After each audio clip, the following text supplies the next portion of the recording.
सूरज ढलने को था और गंगा किनारे की हवा में एक अनजानी सी ठंडक थी। घाट पर बैठे राघव की आंखें नदी के बहाव में खोई हुई थीं। उसके चेहरे पर हल्की उदासी थी, मानो किसी गहरी सोच में डूबा हो। पास बैठे बुजुर्ग पंडित ने उसकी ओर देखा और पूछा, क्या सोच रहे हो बेटा? राघव ने सिर उठाया, एक लंबी सांस ली और धीरे से बोला, सच कहूं तो मैं अब थक गया हूं। जीवन भर दूसरों के लिए सच बोलने की कोशिश करता रहा, लेकिन लोग इसे झूठ मानकर मेरे खिलाफ खड़े हो जाते हैं। पंडित ने मुस्कुराते हुए कहा, सच की राह कठिन होती है बेटा, लेकिन यह वह राह है जो आत्मा को सुकून देती है। पर क्या तुमने कभी सोचा है कि तुम्हारा सच दूसरों को क्यों कड़वा लगता है? राघव ने आश्चर्य से पंडित की ओर देखा। कड़वा सच तो सच होता है, इसमें कड़वाहट कैसी? पंडित ने पानी के लोटे से कुछ बूंदें गंगा में अर्पित की और बोले, सच अपनी जगह सही हो सकता है, लेकिन उसे कहने का तरीका भी मायने रखता है। अगर तुम सच को तलवार की तरह चलाओगे तो लोग उससे डरेंगे और भागेंगे, लेकिन अगर तुम उसे फूल की तरह प्रस्तुत करो तो लोग उसे अपनाएंगे, पनाएंगे। कहता है। राघव को यह बात छू गई।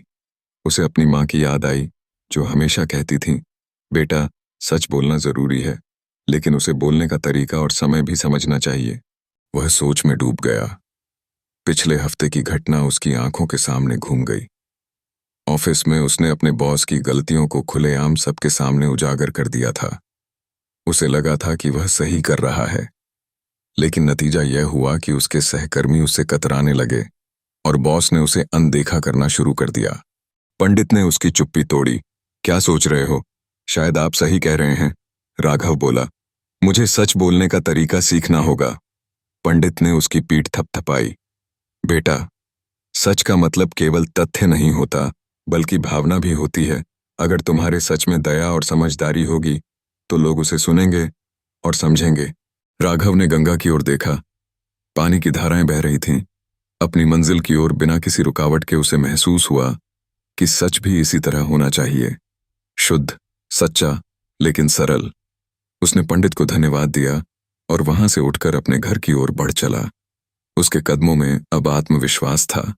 वह जान गया था कि सच कहना जरूरी है, लेकिन उसे इस तरह कहना चाहिए कि वह दिलों को जोड़ सके, न कि तोड़ दे।